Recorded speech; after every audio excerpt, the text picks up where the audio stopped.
Okay, so what if there was a hidden sickness, some kind of invisible energy coming right up from the ground that was actually one of our biggest health challenges? It sounds like science fiction, right? Well, a recent documentary makes exactly that claim. In this explainer, we're going to walk you through the stories, the so-called science, and the controversy behind this thing called geopathic stress. So the documentary kicks off with a really stark statistic, one you've probably heard before. In the UK, 1 in 4 people will die from cancer. It's a massive health crisis, and we know a lot of the causes: lifestyle, genetics, you name it.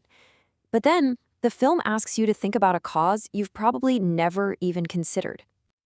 And just like that, it flips the script. It goes from this huge public health number to something incredibly personal. The film suggests that the one place you're supposed to be the safest, your own bed, could actually be the very source of a serious illness. And that is the wild idea we're digging into today.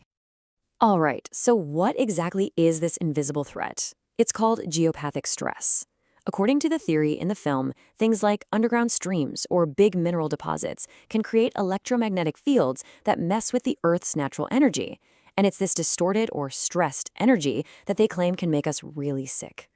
So to get to the bottom of this, the film introduces us to its main character, a dowser named Brendan Murphy.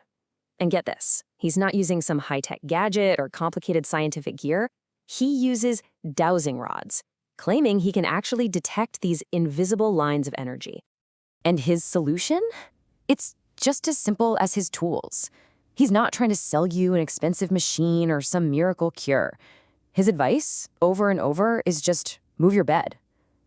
And this really gets to the heart of the documentary's whole argument, this recurring idea of a super simple answer to a huge, complex problem.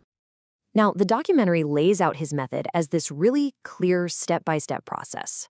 First, he starts outside a house to find what he calls these energy lines. Then, he follows them right through the property. He pays extra close attention to where these lines cross over. He calls them vortexes and says that's where the energy is the strongest and most dangerous. And the final step is always the same. Just get your bed or your favorite chair away from those spots. Okay, so you're probably thinking, how on earth does the film back up claims this big? Well, it's not with a bunch of peer-reviewed studies.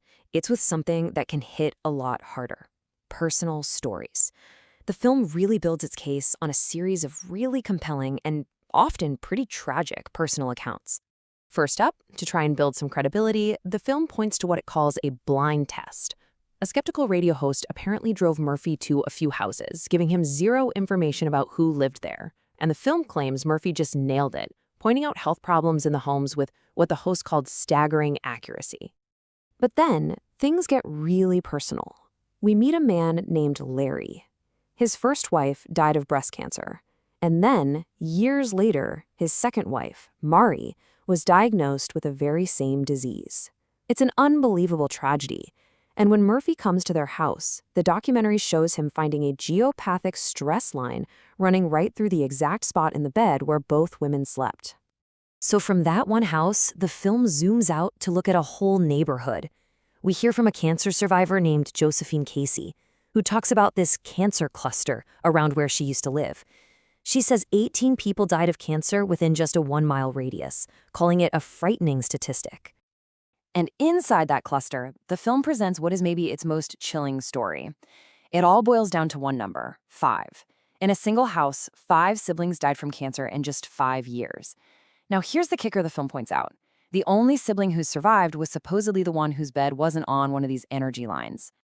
All right, after dropping all these really heavy, personal stories, the documentary kind of switches gears. It tries to build a scientific case for how this could even be possible, connecting some older observations with more modern ideas about biochemistry.